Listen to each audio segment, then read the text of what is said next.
Hello. Oh shit.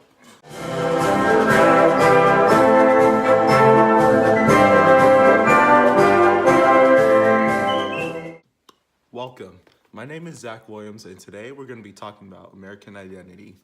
So for some of y'all wondering, what does American identity mean? Well, in my opinion, American identity is the sense and value of pride in which us Americans live our lives to, and is the sense of nationalism and the sense that we have the freedom to do anything that we want, and that is how we live our lives. So in this video, I'm going to be covering a few topics that include presidency, family life, society, political parties, freedom, and then we're going to tie them all together and wrap up along with the definition of American identity. So we're going to start with the presidency.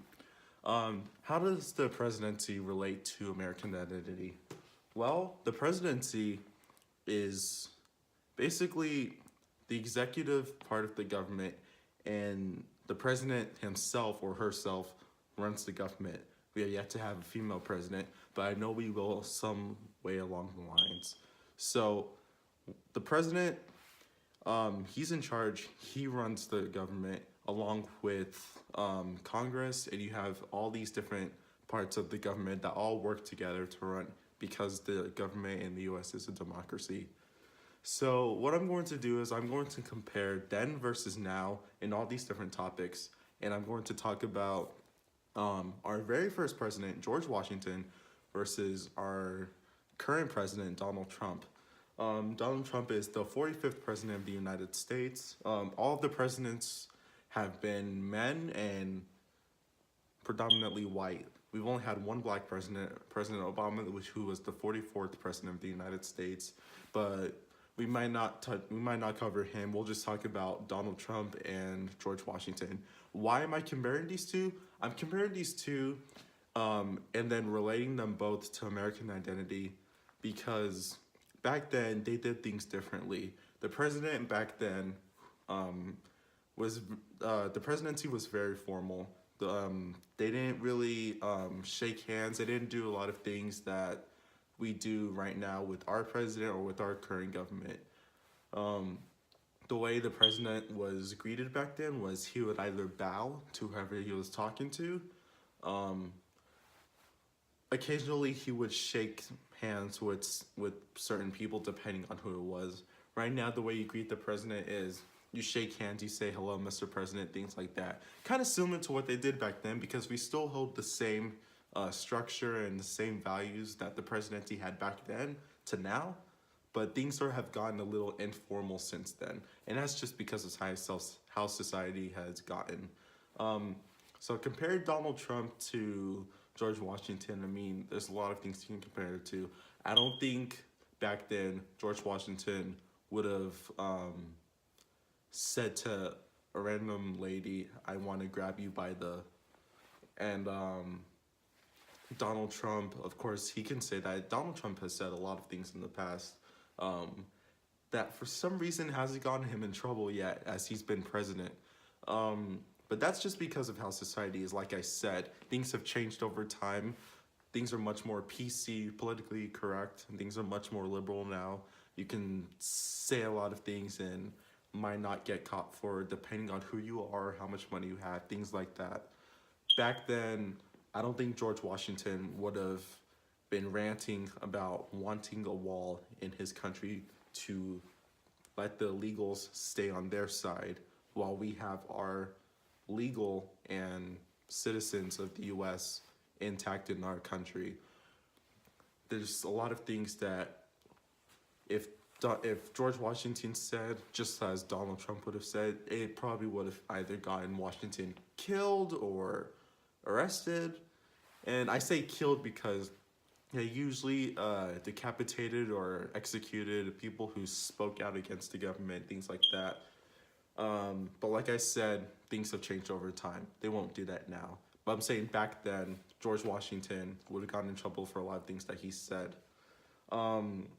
Donald Trump right now can call out all the illegals, say he wants to build a wall, and people will support it. Why are people supporting it? Because in the last election, we had what people would say the lesser of two evils. We had two not so great candidates at all. One was a woman and one was a man. She's not bad because she's a woman. She's just not the strongest candidate for the Democratic Party based on her views and based on her past. You have a real estate entrepreneur that was the front runner of the Republican Party that said a lot of things that disrespectful and people honestly took offense to, but he still managed to win the presidency. If anyone else was running against them and somehow became the front runner in that political party, I'm sure that person would have gotten it over the other two that were running. So the presidency has been different in many ways over time. Donald Trump speaks his words, and a lot of them, which are offensive or may not sound smart, but he still manages to, win over the American people and to have them side with him. George Washington was very formal back then, did things correct. He spoke his mind. He spoke his mind in a way that he was always correct, and he knew what he was doing. He was confident. Donald Trump may sound confident, but in reality, we don't know if he knows exactly what he's doing. And that's probably just because he wasn't exactly as educated. Now I'm going to move on to family life. Family life back then was much different than it is now. Families back then had a lot of traditional values that they continued on for a lot of years that over time has decreased, and it's not as well executed as it is now as it was back then. So back then, a lot of families, as I looked up in photos and stories, excuse me, they sat down at dinner together, they ate together, they watched TV together. Families did everything together. And that was because a lot of Americans held their families to higher standards. They wanted their families to be together, to bond together, because that's what makes an American family an American family. Always spending time together, doing things correctly. Family life right now, it's very similar to that. People still eat dinner together. They bond as a family together. They worship together, but it's not so much the same. Why I say that is because families right now, a lot of kids will eat dinner in their rooms, or their parents are working overnight, so they can't eat together as a whole family, or maybe they just have their own things going on, so families are kind of separated. They express themselves as a family every once in a while when they're all together, and then I know all families aren't together all the time because kids have their things going on, parents have their things going on, but not a lot of families these days are like always bonding together the way families did back then. Some of the things that families do together along with society is not just family traditions, um, but religion is also a big factor there. Back then, a lot of the population of the United States was predominantly Christian, I believe Catholic. And right now in 2018, religion is still there. Will always be there, but it's not taken into consideration as much because some people get offended because they may either worship another religion, or they don't want people to express their religion to other people because they're not sure how that person might worship with their family or with their values. So now we're going to talk about society norms. Society norms, as always, were different from back then to now. It's different in a way that a lot of people did not have rights, such as minorities, women. They didn't have much rights, and it was usually men who were dominating society. Really, they were always working. They were in charge. A lot of men in government, things like that. Excuse me. So yeah, men were really in charge back then, and over time that's changed. And then in 2018, of course, you have the blue wave coming in. I say blue wave not in a political form, but blue wave as in a lot of Democrats, of course, tend to be liberal. So you have a lot of liberals coming in and changing everything. Now society's more PC. In 2018, things are different. You have women's rights, which have always been around, not always, but have been around for a long amount of time now, which is great. So now women have rights now. a lot of rights for LGBTQ plus. So they're doing a lot of great things in society right now, and that's great for them. Um, a lot of change has come to America in which people have the freedom to do whatever they want without getting attacked for it. And even if they do get attacked, they're still able to do what they want because no one's going to be there to stop them. You have this thing called third wave feminism. Like I already touched on, that women have rights nowadays. Third wave feminism, in which feminists have come together to build on their rights. They have rights here, they want to build onto it, make sure that women feel empowered, feel like they can do anything that they want in society, which is great. A lot of LGBT activists making sure that people don't discriminate against their followers and their members, things like that, which is great. A lot of activism going on, which is blocking discrimination from attacking those people. You also have the Black Lives Matter movement, in which people are coming together to tell people, well, not to tell people, but to tell people of the law to back off minorities. Minorities have not done anything wrong, or for those that are being targeted, they most likely haven't done anything wrong, and they should not use excessive force on them when they're being stopped by people of the law, or when they're in court getting justice for whatever they may have done, or if they were framed, making sure that they're proven innocent until proven guilty. One other thing that I wanted to talk about with society, which is only a slight problem that has not much to do with American identity, but over time, you notice Americans, their eating habits have changed over time also. I say this because over time, Americans have gained weight increasingly, generation by generation, and it just keeps progressively getting worse. Right now in 2018, to this very day, 33.8%, I believe, of Americans are overweight.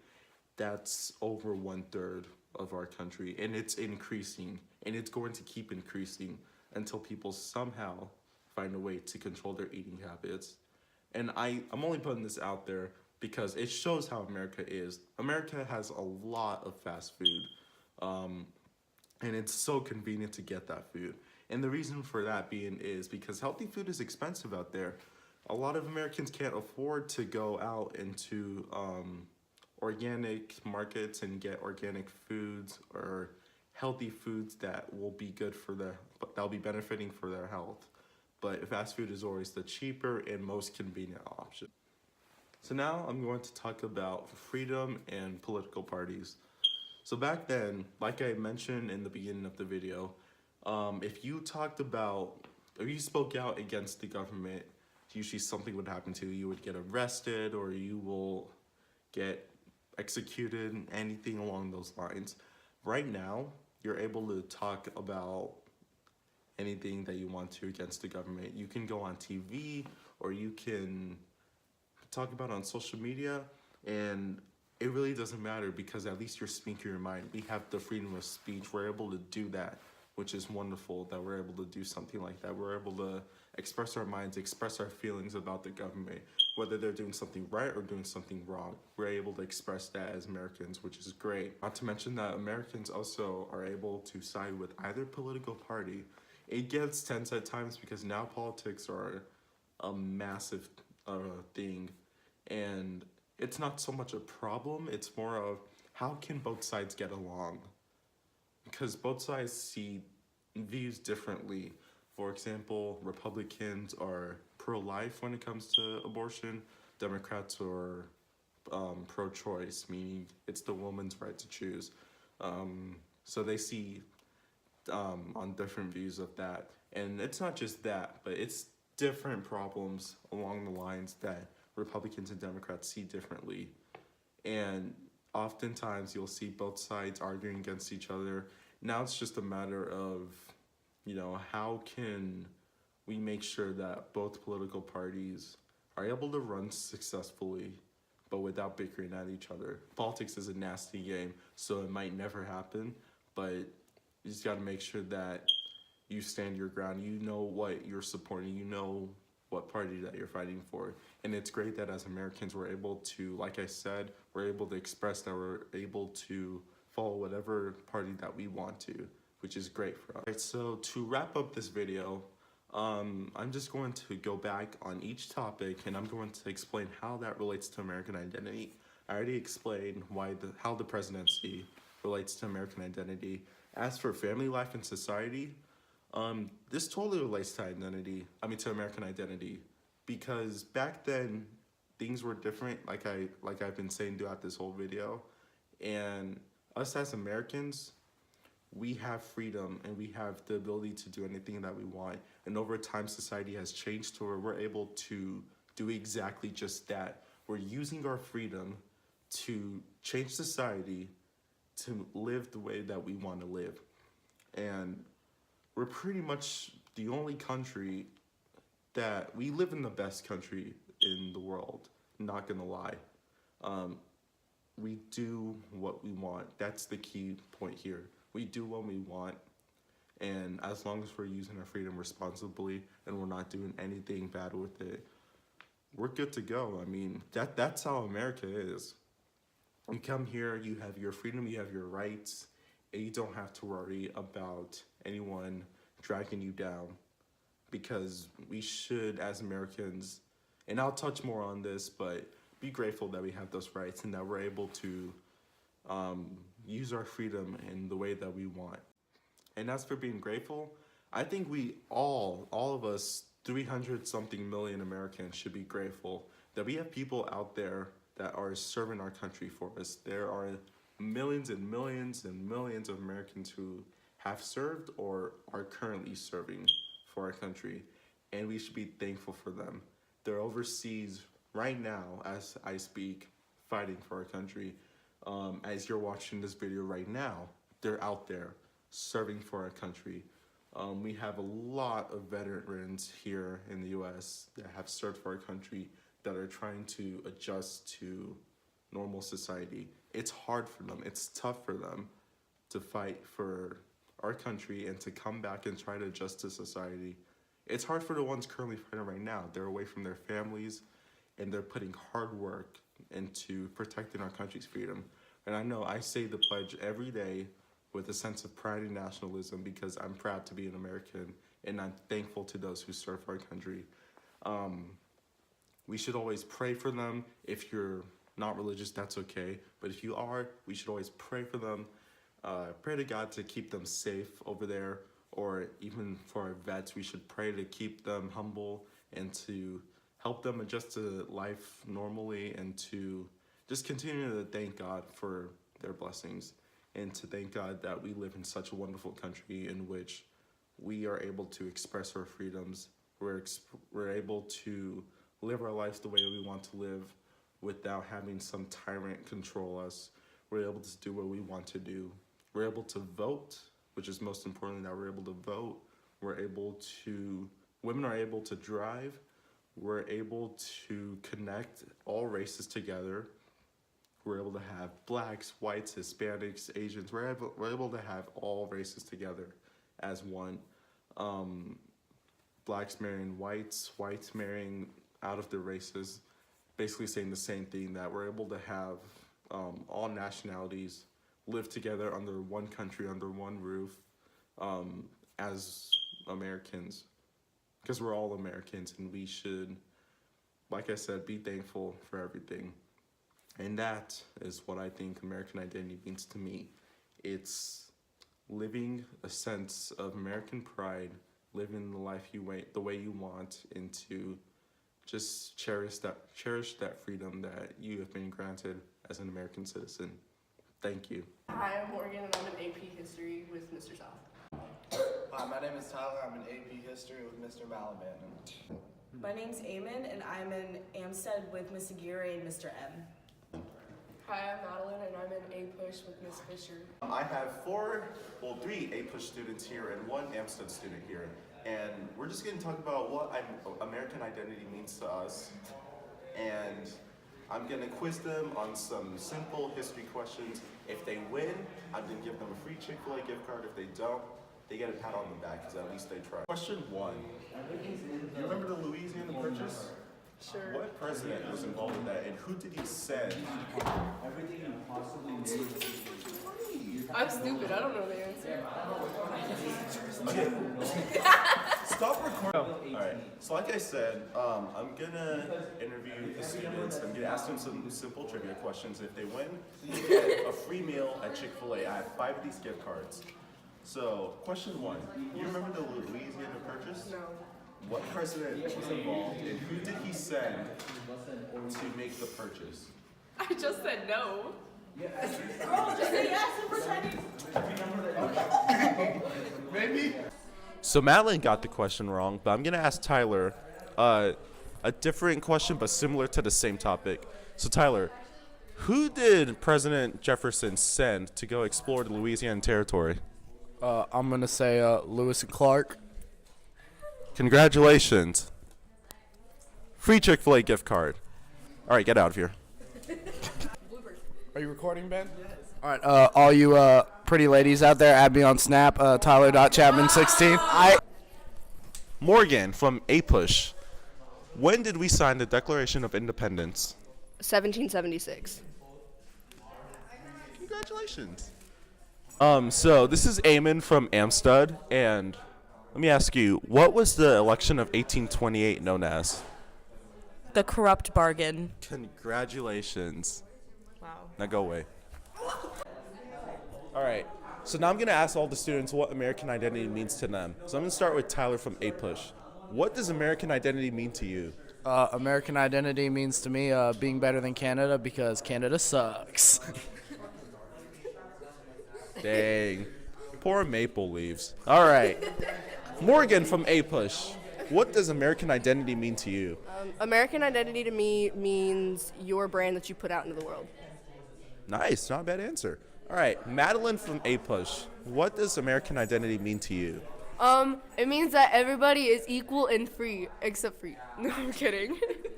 Wow. Eamon from Amstud. What does American identity mean to you?